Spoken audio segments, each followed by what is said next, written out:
asyrafil mursalin.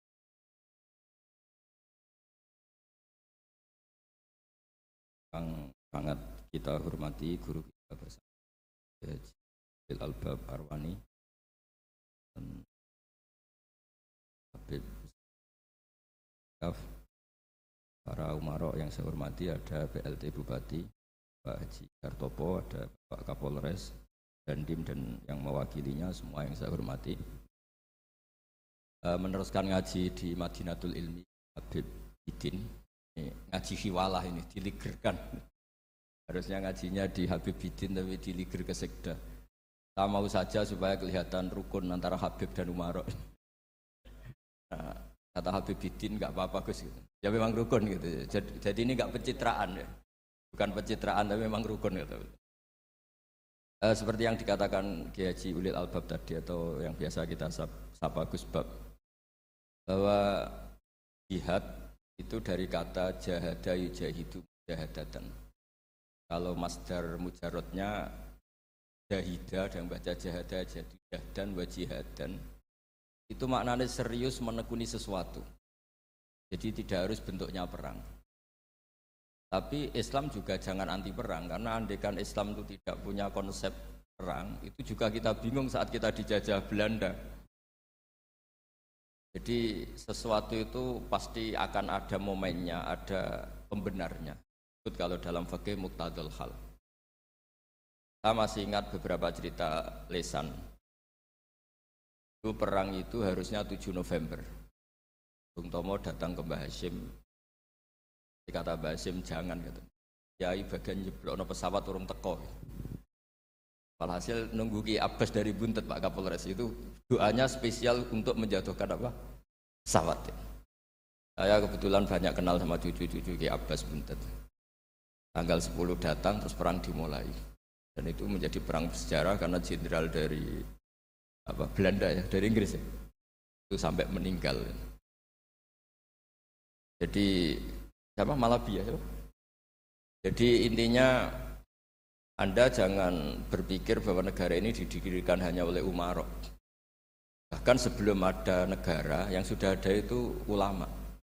Dulu para wali songo sampai para kiai era kemerdekaan itu sudah membentuk satu komunitas. Di situ ada ketua pondok, ada bendahara, ada macam-macam. Sehingga kiailah yang bisa menggerakkan publik untuk melawan Belanda. Karena kiai ini juga yang megang otoritas publik. Ketika seorang Mbah Hasyim Asy'ari memfatwakan jihad itu fardhu ain, maka semua orang berpikir harus jihad melawan kehadiran Belanda atau penjajah mana saja. Tapi itu satu sisi ya. Di sisi yang lain, bahasa Arab itu ada sisi uniknya. Kalau menamai penjajah itu musta'marin atau al-isti'mar. Isti'mar itu meramaikan dunia. Karena memang bangsa kita dulu itu ya aneh. Tapi nak sampean ngrasani teman-teman ya kualat itu mbah-mbah jenengan. Kita ini dulu memang ya agak aneh. Belanda itu sudah penjajah tapi sama buyut-buyut kita dipanggil Doro. Bisa kamu bayangkan kiai saat itu untuk mengingatkan masyarakat pentingnya melawan Belanda. Wong manggil Belanda saja Doro tuan. Terus kemudian kita berfatwa melawan Doronya. Jadi benahi ilmunya saja wis sak penggawean kira-kira gitu. Jadi ngelola orang bodoh itu ya kangelan. Enggak dikelola itu bangsa kita, dikelola itu ya rodok goblok banget. Wong ngundang penjajah apa? Doro. Jadi itu PR besar. Tapi kiai itu punya seni untuk memberi penjelasan. Makanya di antara kelebihan ulama itu pasti warasatul anbiya itu di fatonah ada unsur kecerdasan. Cerdas itu seni mengelola pikiran manusia, itu namanya cerdas. Makanya saya berkali-kali kalau ngaji harusnya orang itu semuanya itu pengagum ilmu, jangan pengagum fakta, tapi pengagum ilmu. Ya saya berkali-kali mencontohkan, kalau Anda suami yang miskin, nggak punya uang, terus pulang dimarahin istri karena nggak punya uang atau kerja tidak sukses, harusnya kamu bangga. Anda juga kan yang berteori kalau suami nggak becus itu pasti dimarahin. Gitu.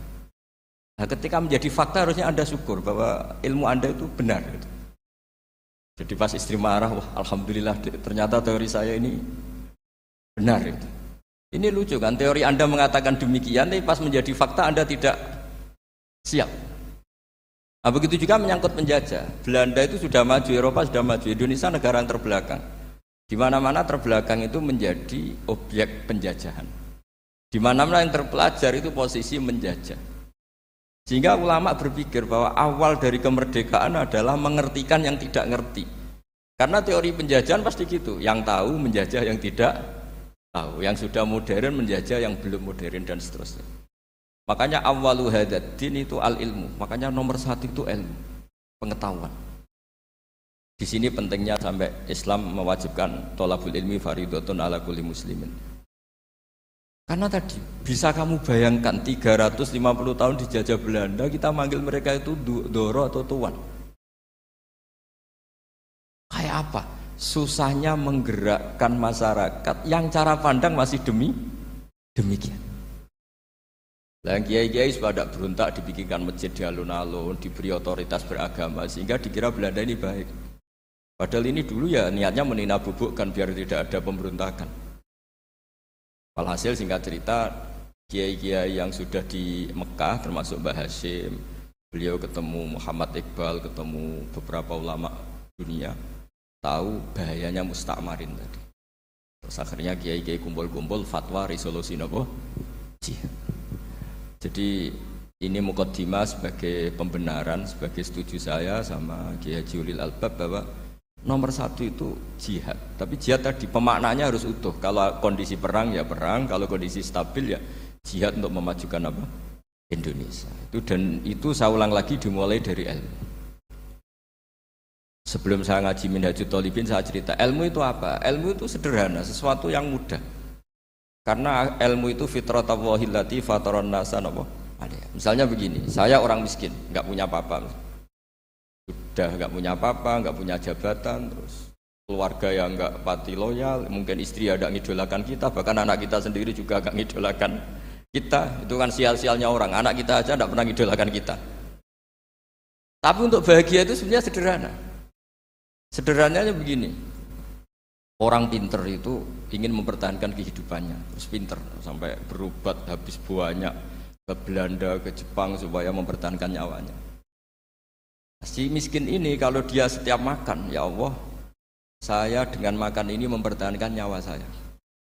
Sehingga makan itu satu kajian ilmiah bahwa ini luar biasa. Bahwa orang punya Alphard, punya uang 1 miliar, itu tidak mempertahankan sesuatu yang pokok, yaitu nyawa. Orang tidak punya Alphard itu hidup, nggak punya uang 1 miliar hidup. Tapi kalau nggak punya nasi 1 piring, nggak punya air 1 gelas bisa mati. Artinya apa? Orang miskin itu yusyarikul aghniya, sama dengan orang-orang kaya dalam hal kepemilikan hal-hal yang pokok. Tapi kadang-kadang orang miskin itu ya nyon sewu agak belagu, sudah miskin ingin punya Alphard, sudah miskin ingin punya uang, ya dia tersiksa. Harusnya cara berpikir nggak punya Alphard tuh masih hidup, nggak punya uang 1 miliar masih hidup. Yang punya Alphard hidupnya juga pakai nasi 1 piring, yang punya uang 1 miliar juga pakai nasi. Ya kalau itu kan sama, saya punya. Kalau gitu kan bisa miskin rasa kaya. Itu memang harus dilatih. Nah, kalau orang kaya kan rumahnya banyak di mana-mana. Memangnya kalau rumahnya banyak di mana-mana terus tidur di sini 1 jam, di rumah itu 1 jam, malah nggak bisa tidur kan? Tetap aja yang dipakai 1 kamar. Itu gunanya apa punya rumah banyak? Setidaknya zaman miskin itu dia berpikir gunanya apa punya rumah banyak yang dipakai ya hanya 1. Meskipun suatu saat kalau dia kaya juga berpikirnya agak rubah. Ya penting punya rumah banyak biar kemana-mana punya rumah, nggak apa-apa. Tapi sementara masih miskin jangan berpikir seperti itu. Nah yang menjadi miskin kacau kan sudah miskin berpikirnya gaya orang kaya, itu kecelakaan itu. Lah itu ilmu, maksud saya itu ilmu. Sehingga dulu Nabi ngajari orang miskin itu sederhana. Ketemu orang miskin sama Nabi diajarkan. Nabi diantara ajarannya begini. Ada seseorang man asbaha, orang yang setiap harinya mu'afan fi jasadi, dia sehat, aminan fi sirbi, negara dalam keadaan aman, tidak dalam ancaman. Indahu qutu yaumi, dia hari itu punya makan. Pakaan nama khizat lahu dunya bihadzafiriha, berarti dia sudah punya dunia dan seisinya. Karena polanya sama. Buat Presiden Amerika itu yang untuk mempertahankan nyawanya ya makan pokok dan minuman pokok, bukan jabatannya sebagai presiden atau punya uang triliunan. Orang paling kaya di Indonesia juga gitu, untuk mempertahankan hidupnya juga dengan makanan pokok. Dan itu orang miskin punya. Nah, kehidupan paling top itu apa? Ya kehidupan yang mempertahankan nyawa itu yang paling top, lainnya itu enggak. Karena mempertahankan nyawa ini super penting. Dan orang miskin bisa. Nah, saya berharap ilmu seperti inilah menjadikan dulu itu kuat ketika melawan Belanda. Kenapa kuat? Karena mereka gampang syukur.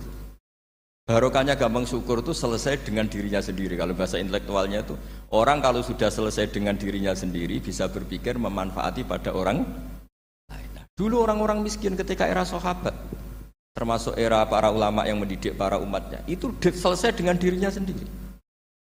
Nah sekarang banyak orang miskin juga termasuk orang kaya, bahkan belum selesai dengan dirinya. Wah itu angel, ngajak jihad angel, karena dengan dirinya saja belum selesai. Maka masyhur itu kan ketika perang Tabuk ada orang datang, kira-kira kalau Indonesia pakai beras 4 kilo, ya Rasulullah yang 2 kilo tak kasih keluarga kami supaya bisa makan, yang 2 kilo tak kasih kanjengan untuk biaya perang. Perang Tabuk itu perang tersulit, disebut perang Dadil Usra. Sekarang hitung saja, ini coba dihitung, mungkin yang bagian kasir tahu. Kalau 2 kilo kali 3.000, umat Islam pas itu sekitar hampir 3.000, itu sudah 6.000 kilo. 6.000 kilo itu artinya apa? Orang miskin ketika perang membiayai dirinya sendiri, itu satu. Kedua, dengan mental memberi, orang ini tidak tamak. Barokahnya tidak tamak, tidak nyalahkan yang kaya. Efek dari itu apa ketika perang Tabuk? Sumbangan dari Sayyidina Utsman yang jumlahnya besar sekali, yaitu diantaranya 1.000 dinar. 1 dinar kira-kira 4,25 gram, berarti sekitar 4.000 gram. Itu bisa diberikan alat perang. Sumbangan dari Abu Bakar juga bisa dipakai beli kuda untuk perang. Nah bayangkan kalau kebutuhan orang miskin ini untuk makan itu nggak mau urun. Wah usaha miskin, nggak perlu urun, usaha miskin dipakai alasan terus. Maka jumlah 3.000 ini akan mengurangi anggaran untuk belanja peralatan perang, karena untuk konsumsi orang miskin. Ya gitu kadang mangane tanduk, itu kan repot. Wes miskin mangane tanduk, nak antri mo kan ribet. Artinya apa? Perang ini tidak fokus karena ngurusi konsumsi untuk orang-orang miskin. Nah, dulu zaman Nabi orang miskin pun semuanya heroik. Mereka dibantu gak mau, inginnya bantu. Sampai dicibir sama orang munafik. Apa gunanya sedekah 2 kilo? Perang ini perang besar antar negara. Pas itu mau perang melawan Romawi. Sampai orang munafik bilang alladzina almizuna almuttawwi'ina minal mu'minina fis sadaqati. Walladzina la yajiduna illa juhdahum faskharuna minhum. Orang-orang munafik digambarkan Allah orang-orang yang mencibir sedekah kecil. Untuk perang besar kok sedekahnya hanya 2 kilo. Tapi yang mahal bukan 2 kilonya. Kalau ada 1 juta orang miskin menyumbang negara 20.000, itu artinya apa? Kita punya rakyat yang inginnya hubungannya dengan negara memberi. Tapi coba kalau kita 2 juta rakyat yang inginnya dari negara mendapat, pegawainya demo ya. Nah ini ajarannya Nabi yang luar biasa. Dulu Nabi itu bisa mendidik orang miskin pun sendiri. Coba kalau mereka tidak bawa makanan sendiri ketika perang, mungkin kuda yang untuk perang, terus mereka berpikir, bu ini saja disembelih supaya kita bisa makan. Ribet kan? Ngapain beli senjata yang mutakhir, makan saja nggak bisa. Tapi barokahnya mereka urun sendiri.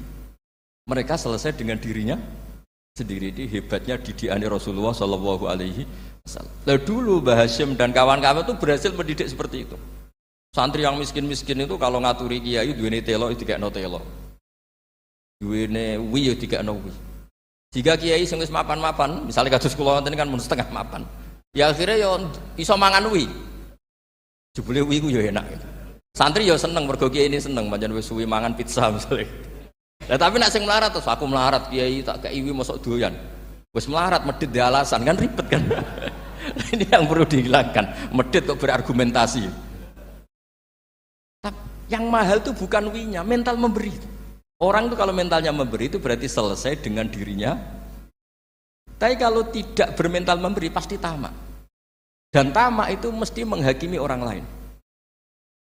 Maka dalam kitab Hikam diterangkan penyakit terberat itu tamak. Kenapa? Karena orang pikir itu tidak ada kata-kata kitab Hikam, bukan kata saya. Yang ada itu tamak.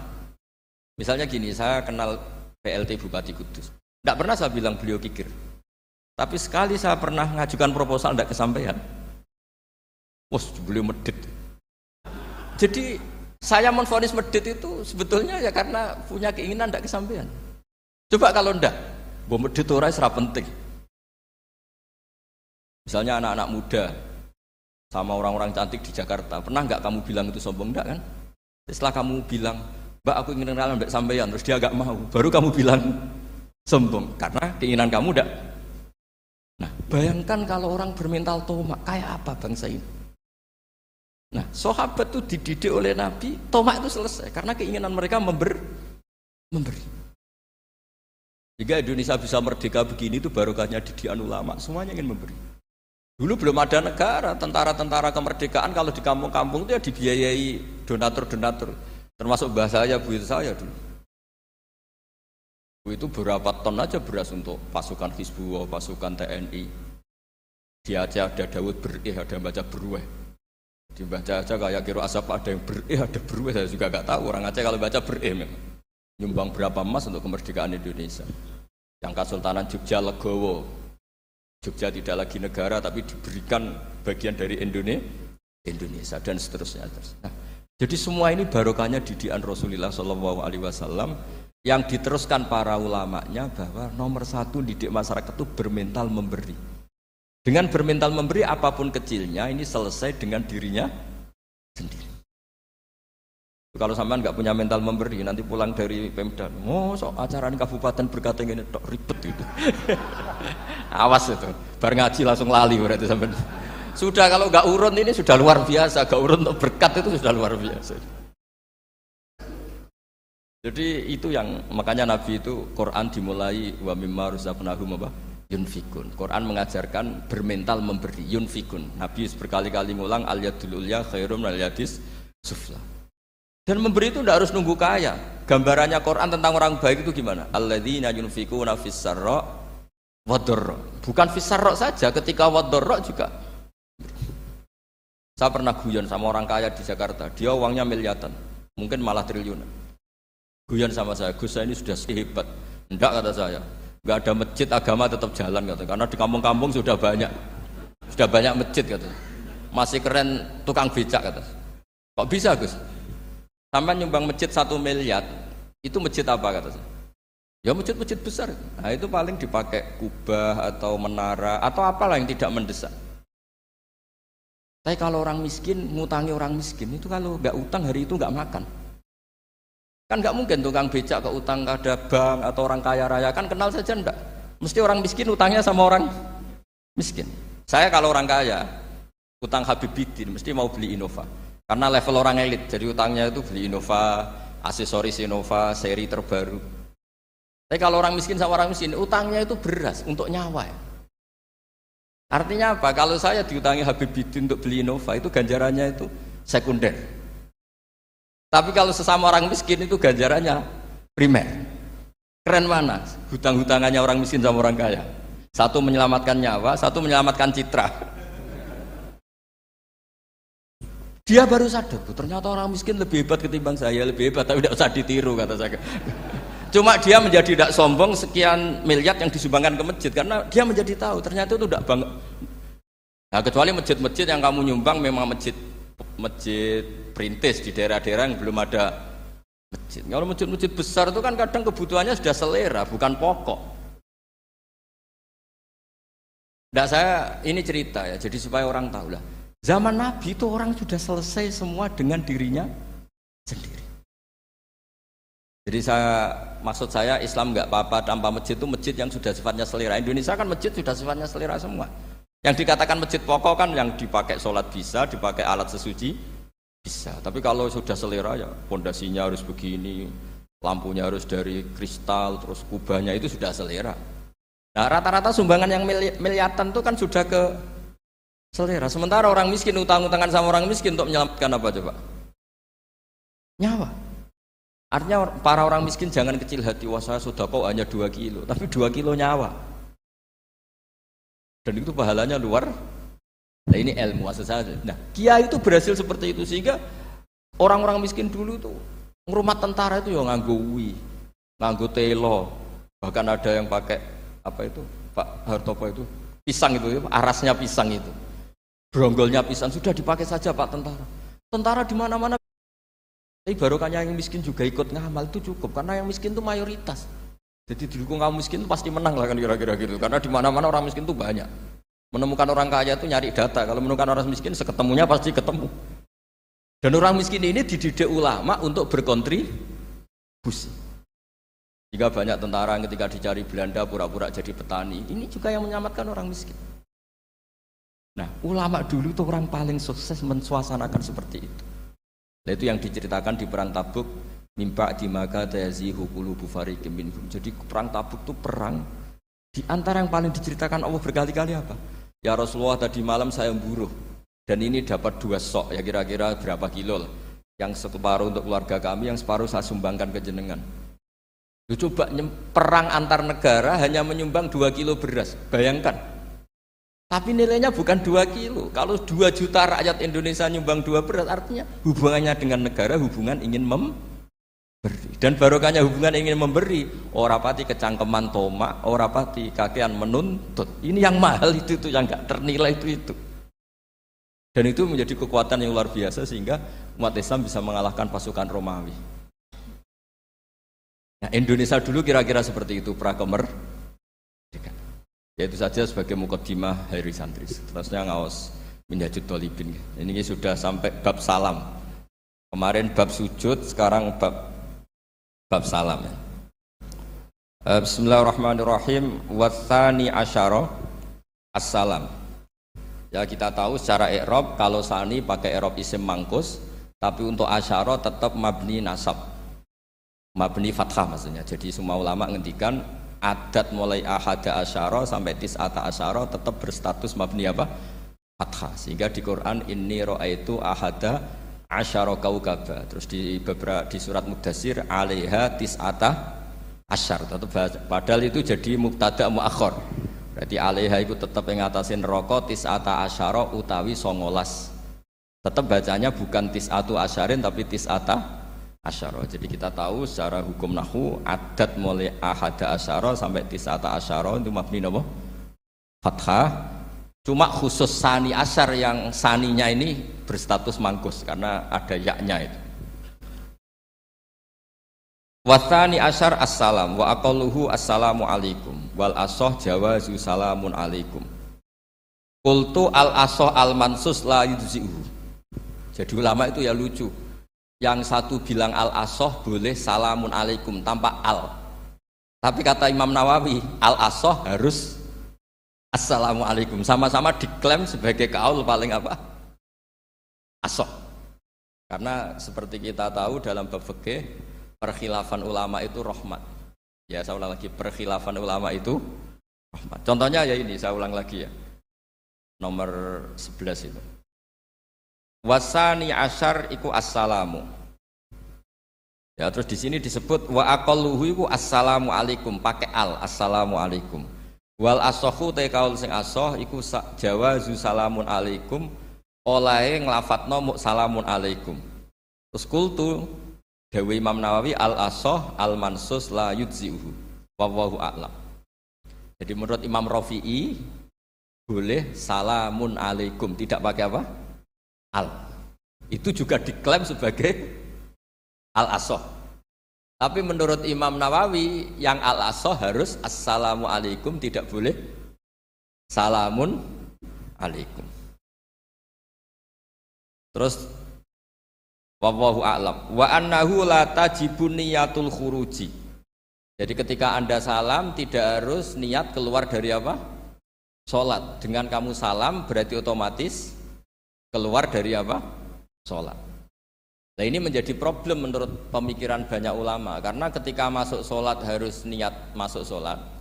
Karena ketika kita takbir kan bisa takbir demo. Ya kan? Kan macam-macam kan?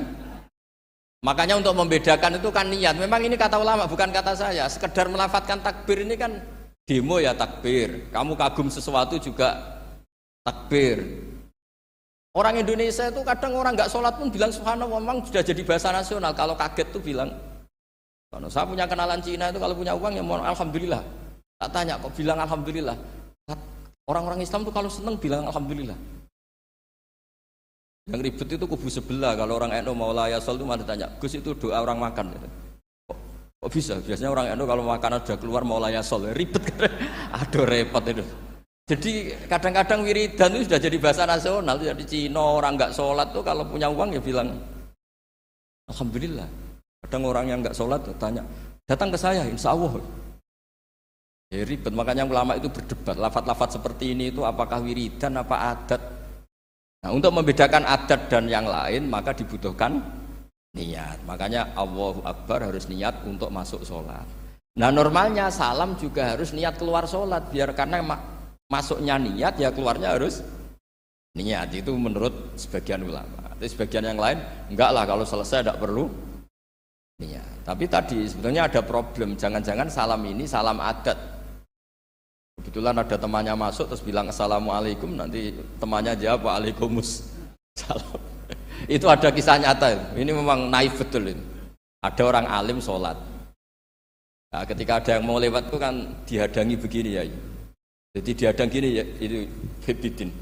Yang lewat tuh karena saking nggak pernah ngaji malah tidak salaman. Kagetnya bukan main itu. Ada orang sholat, ada orang mau lewat. Kan kesunatannya dihadang begini. Sisi ini santai saja malah ngajak salaman. Terus ribet, ngadepi orang nggak tahu itu ribet.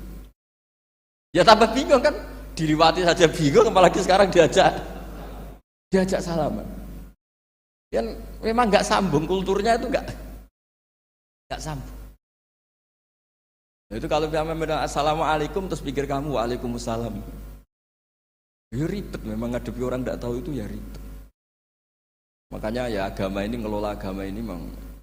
Nah barokahnya ngaji fikih itu beginilah, saya sering cerita. Misalnya kita hafal fikih, takbir itu wajib, rukun. Tapi bentuk ngangkat tangan itu sunnah. Itu barokahnya Masya Allah.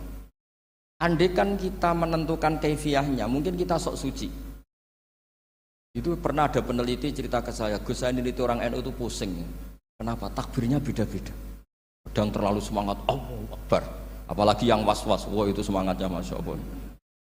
Malah ada yang tanya, itu takbir berkali-kali itu madzhab apa? Jadi orang was-was cobalah, bertobatlah itu, jangan sampai jadi madzhab baru. Kalau yang was-was orang bodoh gak masalah, coba kalau dia orang alim alama, nanti muridnya juga niru, oh ternyata takbir yang saya itu 3 kali itu. Oh ternyata takbir yang saya itu 7 kali. Itu kalau dia jadi imam. Kalau dia jadi makmum nyampai ini pinggirnya, sampai pinggirnya takut kan bulan baleni. Ada yang kayak orang nggak punya uang, Allahu Akbar tangannya diangkat separuh saja enggak. Itu kan, tapi itu enggak ngefek di Indonesia karena dari awal kiai-kiainya ngajarin ngangkat tangan itu nah caranya juga agak ditentukan, terserah kamu. Begitu juga posisikan tangan itu juga sunat. Jika kalau sampai ke Turki atau kemana-mana itu ada yang kayak orang baris, ya kan? Habis takbir ya sudah. Ada yang sendakapnya beda-beda. Ada yang nutupi iga yang hilang katanya, sampai begini. Ada yang santai begini. Oh pokoknya nggak jelas. Sehingga itu kalau di militer ini ada Pak Dandim itu juga bingung ini nggak protap ini kan. Tapi kalau di fikih itu memang kalau sekali nggak diwajibkan terserah masing-masing. Ada yang kayak orang baris, ada yang sendakep begini, katanya apa? Nutupi iganya yang hilang. Ada yang sambil rasa-rasa, macam-macam.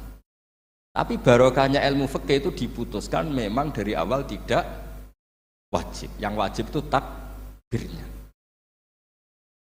Maka duduk juga begitu, meskipun kita sepakat duduk tahiyat ula namanya iftiros, duduk tahiyat akhir namanya tawarruk, itu harus kita vonis, kita hukumi sunnah. Cara seperti itu sunnah. Wa ayyu qu'udin qa'ada sohat sholatu, seperti kemarin di Minhajul Thalibin. Dengan duduk gaya apa saja sholatnya tetap. Jika kalau kita di Arab, misalnya pas haji, orang Arab itu memang ya agak kacau. Orang Indonesia itu kalau sholat duduk itu kan memang benar-benar sakit. Sakit sudah agak mau mati itu benar-benar sholat baru duduk. Orang Arab itu enggak. Sholat duduk pakai kursi. Sof itu enggak ada orangnya, ada kosong. Itu jalan kaki, kursinya di bawah. Wong bawa kursi kuat kok sholat. duduk. Kalau orang Jawa kan, saya juga iskal, orangnya kalau bawa kursi kuat dipindah-pindah tapi kok sholatnya. Kalau orang Jawa agak kebayang, kalau sholat duduk emang bener-bener sakit. Saya pernah ditanya lagi sama orang, Gus, di Mekah itu kok banyak orang bawa HP, terus kalau ditelepon diangkat soli, itu mazhab apa? Mazhab geblek kata saya.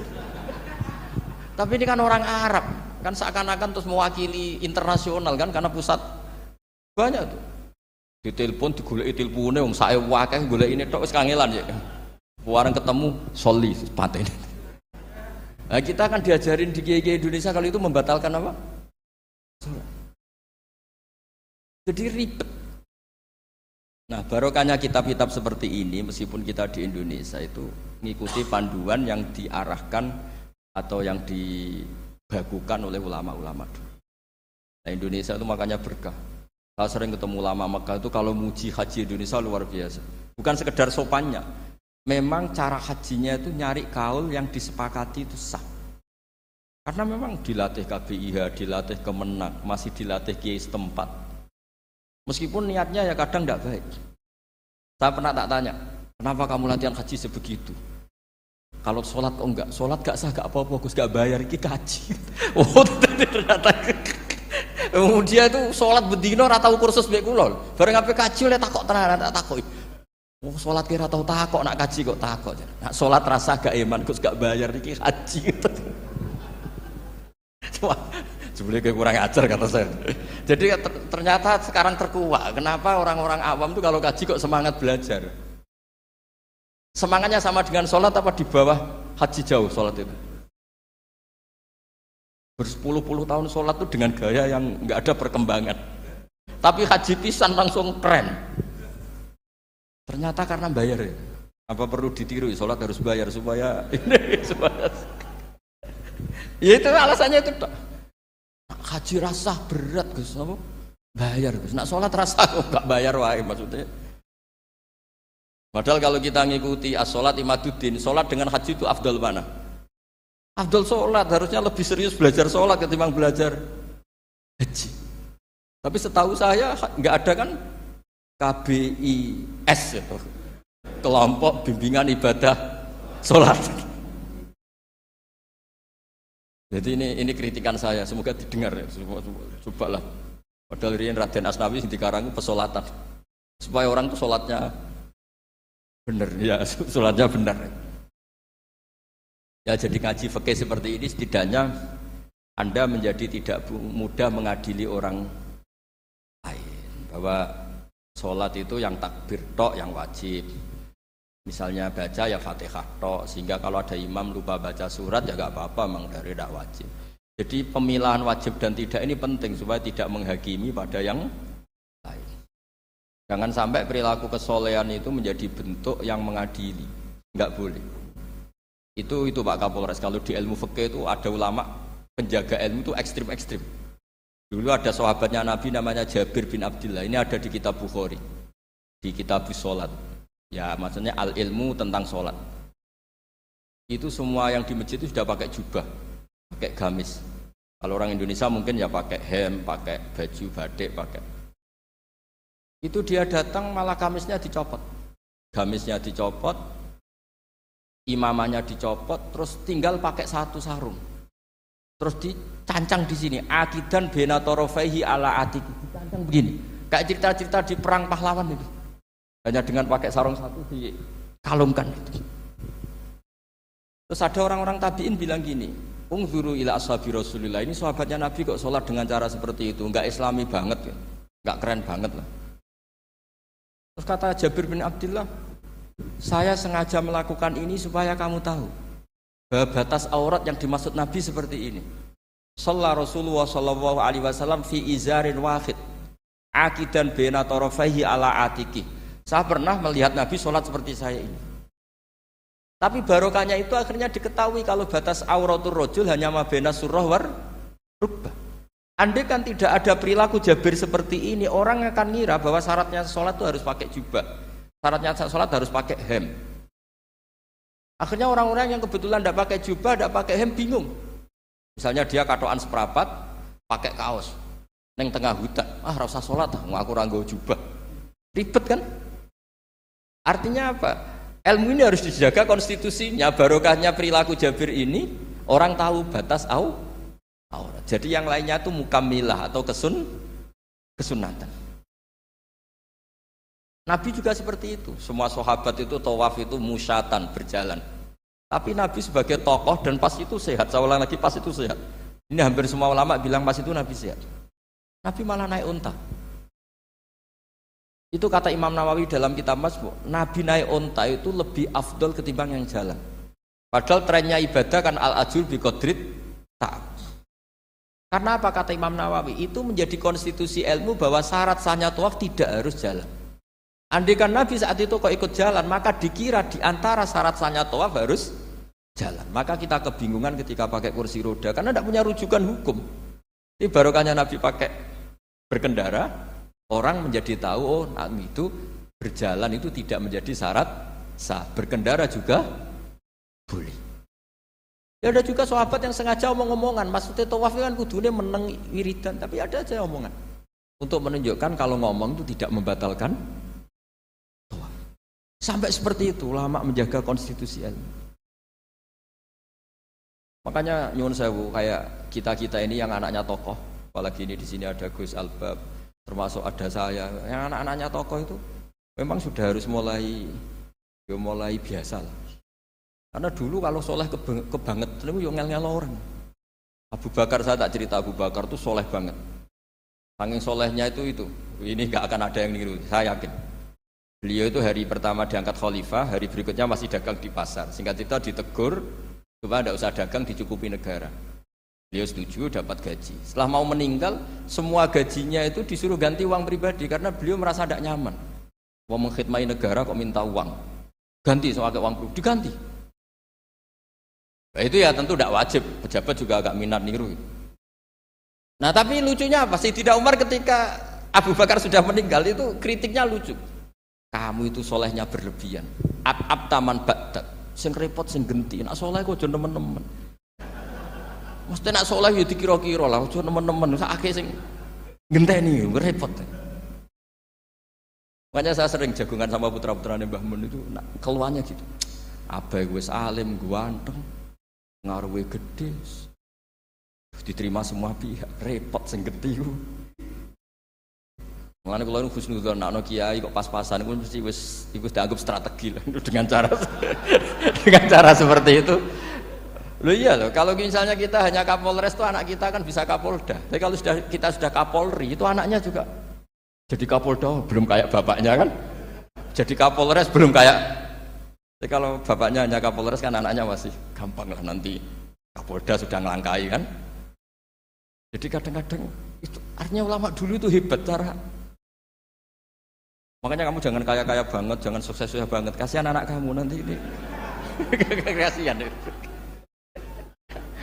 Makanya saya sebenarnya jadi kiai itu yang ingin bener-bener banget, tapi sakit santriku lah kira-kira. Ini bukan justifikasi, tapi ini cerita saja cerita. Jadi di antara makalahnya Sayyidina Umar yang terkenal itu komentar Abu Bakar itu at-ab taman ba'dak. At-ab tangel-ngel no siro man ing wong ba'daka sausti siro. Kowe iku terlalu bener sing repot aku itu penggantimu. Enggak aku maksa soleh tetep ora koyo Abu Bakar. Maksa soleh nek koyo gue nak soleh kira-kira lah aja nemen-nemen gitu. Itu penggantinya itu. Ini cerita ya, jadi saya mohon. Nah, barokahnya itu juga kesolehan yang massal itu diakui oleh ulama. Termasuk begini misalnya nyuwun sewu, Nabi itu menyebut kesolehan itu ya termasuk wa fi buti ahadikum sedekah. Kowe ngeloni bojomu ya sedekah. Ayati ahaduna syahwatahu wa walahu ajrun. Masa urusan gitu dapat pahala ya Rasulullah? Jawab Nabi enteng. Ali salawadu'aha fi haramin akana alaihi wisrun. Kalau dia begitu sama selain istrinya kan dosa. Berarti kalau sama istrinya ibadah, tidur ya ibadah, kumpul istri ibadah, bercengkrama sama keluarga ibadah. Akhirnya ulama bikin satu hukum yang luar biasa. Di antara hukum yang di kitab usul fikih itu begini. Mubah itu tidak ada. Itsmamin mubahin illa wa yatahaqqaqu bihi tarku haramim ma. Fa'il zamu minas sukun tarkul qatli wa minas sukut tarkul qadzaf wal ghibah. Sehingga kita ulama misalnya melihat orang kampung sekatokan seperapat Neng omah ngomel mbek bojone, mbok ngomel mbek anake. Ini luar biasa karena tidak di diskotik, tidak di tempat-tempat yang seperti itu. Ana wong neng omah nglamun rokokan, wis delok tikus liwat misal. Lumayan ra delok gambar porno. Itu ada ulama yang berpikir itu karena tidak ada sesuatu yang mubah kamu lakukan kecuali saat itu Anda meninggalkan keharaman. Makanya kata ulama, mubah itu tidak ada. Karena saat melakukan mubah artinya Anda tarkul haram. Wa tarkul haram wajib, berarti fal mubah wajib. Sehingga ulama misalnya sampean turu mulai barisan nanti subuh, hadza taraka zina wa taraka sariqah wa taraka kadza wa kadza. Semoga malaikat pakai usul fikih itu. Kalau malaikat pakai usul fikih itu, kamu tidur habis isya sampai subuh, hadza tarakal ma'asi kasirah. Nah, yang ribet kalau malaikatnya bagian khusuk, hadza tarakat tahajud wa tarakal witra wa tarakal itu ribet itu. Nah, kita semoga malaikatnya yang percaya pendapat tadi. Jadi ada dua pandangan, ada ulama mengatakan mubah itu tidak ada karena tidak ada orang yang sedang melakukan mubah kecuali saat itu pasti meninggalkan keharaman. Makanya ini sirinya kenapa dulu kiai-kiai top itu sering jagungan. Orang tahu semua lah, Mbah Zubair sering jagungan, dulu Mbah Tur ya sering jagungan di depan masjid Menoro. Karena ingin mensuasanakan bahwa untuk menikmati hidup itu tidak harus dengan keharaman. Jagungan mbek konco ya seneng, gejul-gejulkan mbek konco ya seneng. Ini anggap saja perlawanan terhadap supaya tidak nikmati maksiat. Wa qutbu hadaddin al-istidzad bil mubahat, kata Imam Ghazali. Inti beragama ini adalah nikmati sesuatu yang dihalalkan oleh Allah Subhanahu.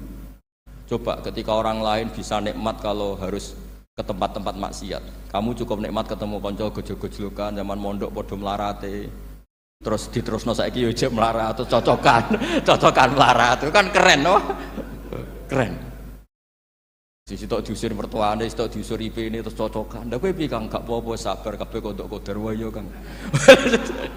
Itu ibadah yang luar biasa. Mergo ridho sama kodok. Kodar dia tidak perlu cari nyuwun sewu hiburan yang maksiat. Nah, saya berharap ulama-ulama Indonesia itu mengikuti jejak ulama dulu. Ulama dulu itu kalau ibadah itu ya seperti itu. Jadi jangan hanya melihat ini semalaman kok tidur, tidak witir, tidak tahajud. Oke, dia memang nggak afdol, nggak sempurna lah, macam kiai pas-pasan lah kan. Tapi ya jangan lihat tarokal witro wa tarokat tahajud, tapi kamu juga harus lihat tarokal dahab ila nikla wa tarokat dahab ila mahalil siapa yo sekali-kali muji orang susahnya apa sih? Suudzon itu dikurangi lah, sekali-kali muji orang lah. Jadi kalau ada orang tidur hadza tarokal ma'asi, alhamdulillah, meskipun ya rada damu-amu sithik tarokal ma'asi wa tarokat taat. Ya sudahlah enggak apa-apa lah, tapi nah di sini terus kualitas. Nah, dengan cara itu Anda bisa membaca Quran secara fasih, wa min ayatihi manamukum billaili wan nahar. Kenapa sekedar tidur kok dianggap wa min ayatihi? Di mana-mana ayat itu kan hal-hal yang luar. Ini tentang tidur saja kok dianggap ayat. Itu bisa dimaknai keren kalau Anda pakai kaidah usul fikih, yaitu dengan tidur berarti Anda meninggalkan sekian maksiat. Sehingga disebut wa min ayatihi manamukum billaili wan nahar. Nah, saya berharap konstitusi seperti ini jalan terus. Ya saya baca ya sampai salam selesai. Wa akmaluhu assalamualaikum warahmatullahi marroten yaminan wasimalan. Multafitan fil ula hatta yura khadduhul aiman. Tapi itu hanya akmal loh ya. Jadi ukuran paling sempurna kalau salam itu melengak ke kanan sampai dengan pengandaian ini bisa dilihat dari belakang. Tapi tetap saja itu ukuran apa? Akmal, tidak menjadi syarat sah. Jadi ya sampai melengak gini sampai kira-kira terlihat dari apa? Belakang. Tapi ukuran itu tetap akmal hatta yura khadduhul aiman. Wa fisaniyah saat terusnya alisar terus nawian assalam alaman an yaminih wa yasarih minal malaikati. Dia meniatkan salam itu kepada orang-orang di sisi kanannya mulai malaikat dan manusia dan jin. Wayan wil imamu assalama alal muqtadin wahum arrodda aleh wahum yanwauna napa arrodda aleh. Jadi wahum yanwuna arrodda aleh. Jadi imam niat salam untuk makmum, makmum niat membalas salamnya apa? Imam. Tapi itu saya ulang lagi hanya akmal. Terus asal isya asar tartibul arkan kama dzakarna. Jadi pentingnya, jadi jangan kira terus ngaji kalau wasunanuhu wa akmaluhu, tidak penting, itu penting sekali. Barokahnya status akmal dan sunnah ini, kita tidak mudah menvonis orang lain karena kita tahu ibadah itu hanya berstatus sunnah. Coba kalau nggak ada ketentuan itu, kita akan mudah menyalahkan orang. Salam kok orang melengak blas itu sholatnya sah atau orang. Padahal dari awal melengak itu statusnya hanya sunnah. Kemudian untuk penutup supaya ini clear ya, saya pernah baca di Syarah Bukhari yaitu Fathul Bari. Nabi itu kalau setelah salam itu mukbilan biwajihi alal hadirin. Jadi Nabi langsung menghadap ke timur, andikan Indonesia menghadap langsung ke timur. Tapi uniknya para syurahul Bukhari itu menganggap itu tidak satu sunnah yang tidak jadi satu sunnah yang permanen. Tapi kata para syurahul hadis, siapapun boleh melakukan gerakan yang bisa memaklumatkan kalau sholat itu selesai. Saya ulang lagi ya, jadi Nabi menghadap ke timur, kalau di konteks Indonesia, itu sebagai bentuk maklumat, ini loh sholat saya sudah. Karena takutnya apa? Orang yang dari jarak 2 kilo, 3 kilo ingin makmum sama Nabi, andaikan Nabi tidak menghadap ke timur, tetap posisi seperti sholat menghadap ke kiblat, maka orang dari luar mengira Nabi fi sholatin. Ya, Nabi masih dalam. Bahayanya apa? Kalau orang ini langsung takbir usolli fardhu zuhri misalnya makmuman, ternyata Nabi sudah sholat, berarti sholatnya enggak sah. Kenapa? Irtibatus sholat atau robtus sholat biman huwa laisa fi sholatin. Dia menggantungkan sholat dengan orang yang sudah tidak, dan itu bahaya sekali. Masa kamu sholat makmum sama orang yang sudah tidak. Nah semenjak itu terus ada aturannya ulama, siapapun yang jadi imam harus memaklumatkan diri dengan cara apa saja supaya menunjukkan kalau sholat itu selesai. Makanya adat kiai-kiai kita tetap menghadap kiblat tapi tidak astagfirullah, astagfirullahaladzim, itu sebetulnya memaklumatkan. Nak niat banter nyentak pangeran masuk istighfar bianter ya, gak sopan belas, astagfirullahaladzim. Itu sebetulnya itu memang maklumatkan, ini loh jong sholatku wis bar. Nah aku apa makmum masbuk sing ijek sholat atau cuma makmum aku gitu. Sada yang separuh-separuh ya, tidak madhep wetan, madhep ngulon, madhep ngalor. Itu ya sedengan gitu maksudnya, sedengan. Karena memang kata Syurahul Bukhari butuh itu apa? Imam punya gerakan yang menunjukkan kalau sholatnya itu selesai supaya nggak dikira fi sholatin kemudian ada yang ya clear ini ya. Jadi tidak perlu diperdebatkan kenapa sih ada yang menghadap timur, ada yang menghadap ke utara, ada yang tetap menghadap ke kib. Itu nggak perlu diperdebatkan, itu semuanya ada ilmunya, yaitu filosofinya apa? Ada gerakan yang menunjukkan kalau dia sholatnya selesai supaya tidak ada yang ikut. Sekali ada yang ikut berarti nanti apa? Robtus sholati biman laisa fi sholatin, yaitu menggantungkan sholat dia dengan orang yang hakikatnya sudah ada sholat. Ya nyuwun ngapunten sanget. Assalamualaikum warahmatullahi wabarakatuh. Sekali ditutup dengan doa oleh Gus Bah. Subhanallahi wa bihamdihi adada khalqihi wa ridha nafsihi wa zinata arsyihi mudada kalimati. Subhanallahi wa bihamdihi adada khalqihi wa ridha nafsihi wa zinata arsyihi mudada